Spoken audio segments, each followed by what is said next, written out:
VAP en question économie avec Julien Pillot, docteur en économie, expert en innovation, stratégie et droit de la concurrence. Julien Pillot, vous êtes directeur d'études au groupe Xerfi, qui est une société spécialisée dans les analyses et études économiques sectorielles sur les marchés français et internationaux. Alors Xerfi, ce groupe a récemment produit sous votre direction une étude très détaillée sur le marché de l'e-cigarette en France. Donc pour aborder le sujet de la VAP sous cet angle économique, j'aimerais bien que vous puissiez répondre à mes questions. Première question, quel est le poids aujourd'hui du marché de l'e-cigarette en France ? Alors le marché des cigarettes est un marché que nous avons évalué en France pour l'année 2013 à hauteur de 275 millions d'euros. Il faut savoir que c'est un marché émergent qui se base sur un produit qui est très innovant et qui est en voie de se structurer autour de syndicats et d'associations professionnelles telles que la FIVAP ou le SYNAPS. La difficulté est que ces organismes qui sont en cours de création, en cours de constitution, ne peuvent pas encore fournir de chiffres très précis parce qu'ils ne représentent pas encore une part exhaustive de la profession. Donc nous, chez Xerfi, ce qu'on a fait, et ce qu'on sait faire de mieux, c'est de l'analyse sectorielle.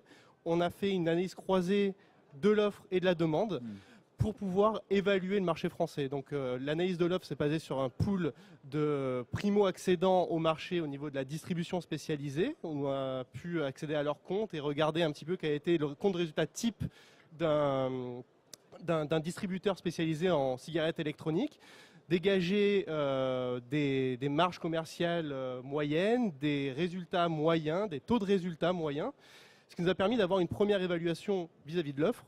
Nous avons complété ça par une analyse de la demande, et à ce titre, l'analyse qui a été faite, en tout cas l'étude qui a été faite par Étincelle au FDT, nous a été d'une aide très très précieuse. Ça nous a permis de connaître davantage les habitudes de consommation des Français vis-à-vis de la cigarette électronique, de ce produit innovant, et notamment quel est le nombre de vapoteurs, à quelle fréquence est-ce qu'ils vapotent, et quel est finalement le panier moyen. À partir de ces données-là, nous avons pu donc faire une analyse par la demande, et on s'est rendu compte que nos analyses par l'offre et la demande matchaient très bien, aux alentours de 275 millions d'euros de marché pour l'année 2013, ce qui était au-dessus des espérances et au-dessus des chiffres qui étaient annoncés à la fois par la presse spécialisée, mais également par les organismes interprofessionnels. Vous avez pu établir une projection de cette croissance ? Alors la projection de la croissance, c'est un exercice qui est absolument délicat. Dans le cadre de cette étude, nous avons fait 3 scénarios prévisionnels et on s'est bien gardé d'aller au-delà de 2016, tant sur les marchés émergents qui sont très turbulents, à la fois technologiquement, mais également au niveau de la réglementation. Il est très très très difficile de faire des projections qui soient absolument fiables sur du très long terme.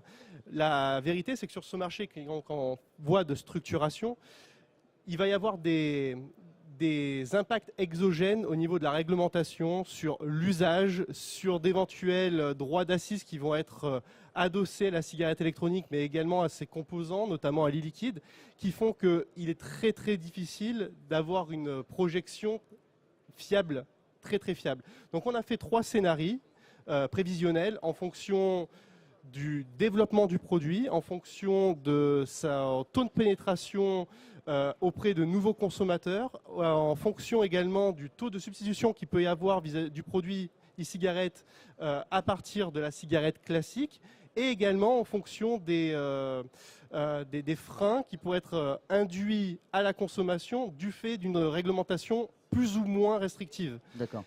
Donc les chiffres que nous avons eus suivent donc 3 scénarios, un scénario bas, médian et haut.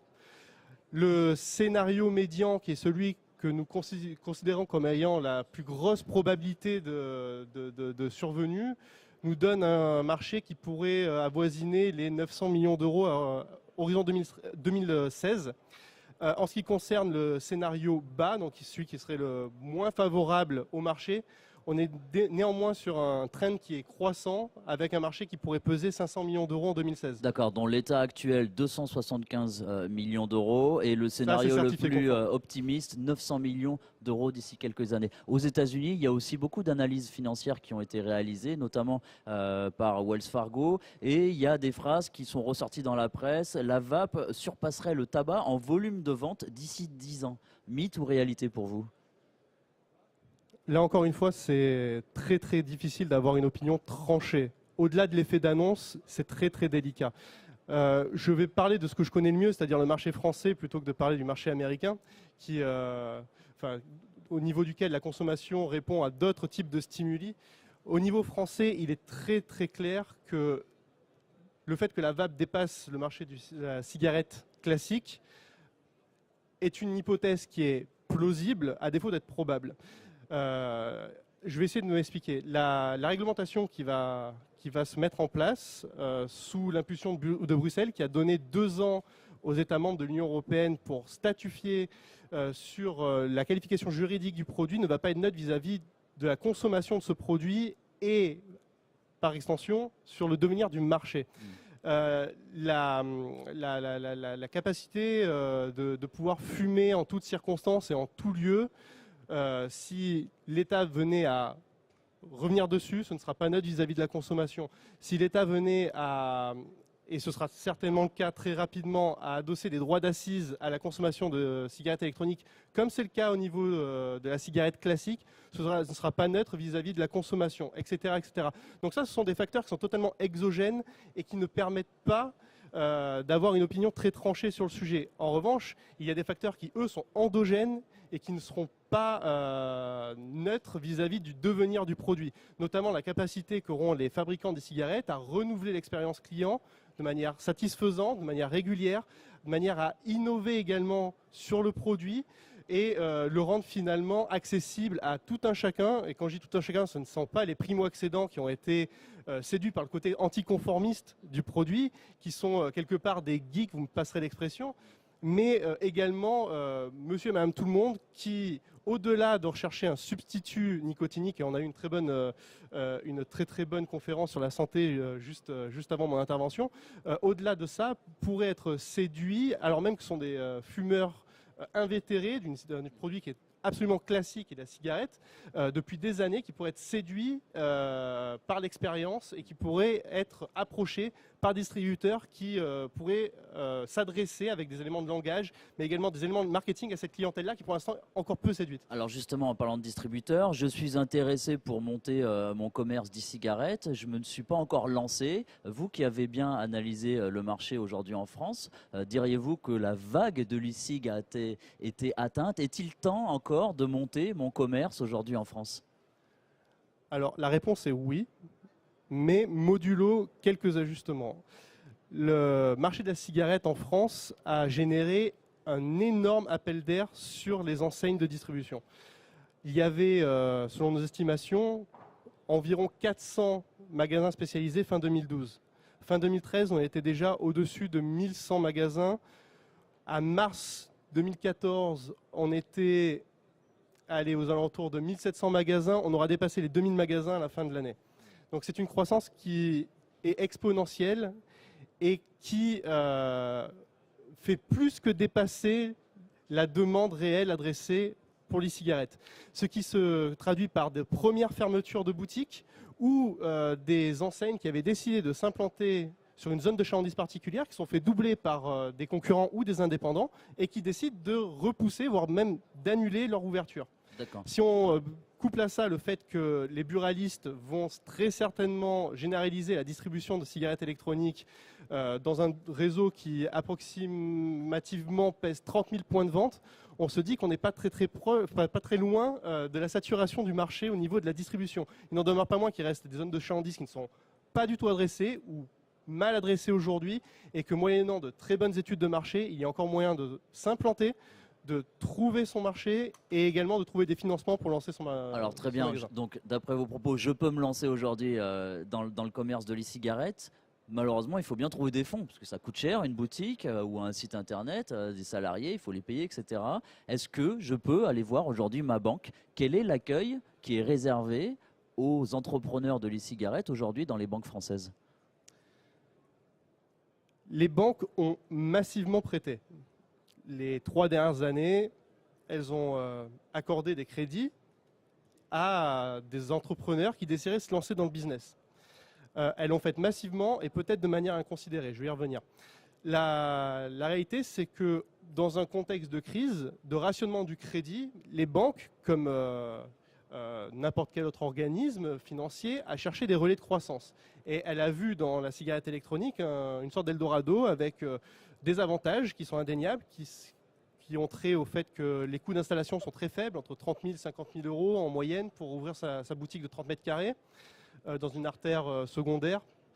Il y avait aussi des chiffres qui étaient assez illusoires, mais qui faisaient état de résultats d'exploitation qui étaient très positifs dès la première année. Donc c'était la promesse d'un Eldorado finalement à peu de risques et peu de frais pour les banques qui ont massivement prêté. Le problème, c'est qu'elles ne sont pas concertées, non seulement entre elles, mais au sein d'un même réseau bancaire, il n'y a eu aucune concertation. Et on s'est retrouvé dans des situations ubuesques fin 2013 avec tout un tas de petits opérateurs indépendants qui ont investi la même place de marché, la même zone de chalandise. Et forcément, lorsqu'il y a ce genre d'implantation inconsidérée sans étude de marché au préalable et sans aucune concertation, il se passe ce qui se passe et que généralement, on rentre dans un modèle économique type winner-taker, c'est-à-dire une enseigne fonctionne et les 2-3 autres à côté vivotent quand elle ne ferme pas. Alors il y a un pays qui est incontournable quand on aborde le sujet économique de l'e-cigarette, c'est la Chine. On a le sentiment aujourd'hui qu'il y a une domination, en tout cas technique, au niveau de la production du matériel de la Chine. Est-ce que c'est une domination qui, selon vous, va perdurer ?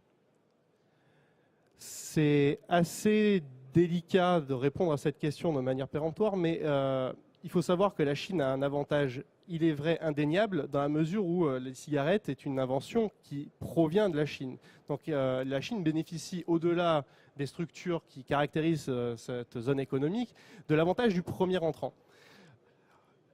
Ce qu'il y a d'intéressant et qui ressort de l'analyse que nous avons faite, nous, chez Xerfi, vis-à-vis du marché français, c'est que bien qu'il y ait évidemment un avantage indéniable vis-à-vis des produits asiatiques, ceux-ci n'ont pas percé aussi facilement et autant en profondeur que le marché laissait le suggérer au départ. Pourquoi ? Parce que d'entrée de jeu, il y a eu en France, alors c'est peut-être une exception culturelle, je n'en sais rien, mais toujours est-il qu'il y a eu une suspicion vis-à-vis de la qualité de ces produits et de leur nocivité. Et les consommateurs français se sont d'emblée tournés vers des productions... Le fameux Made in France. Qui affichait une cocarde tricolore et du 100% Made in France.